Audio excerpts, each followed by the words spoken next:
nakipag-break ka kay Doc Kevin? Bakit? Oo, bestie.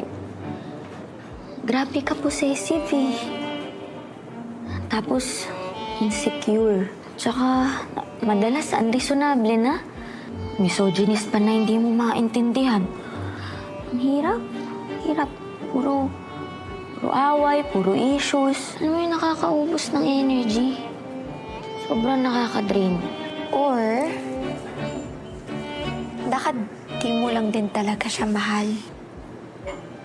Eh, bestie, alam mo naman eh. Sa estado kong to, hindi naman pwede yung puro love-love lang.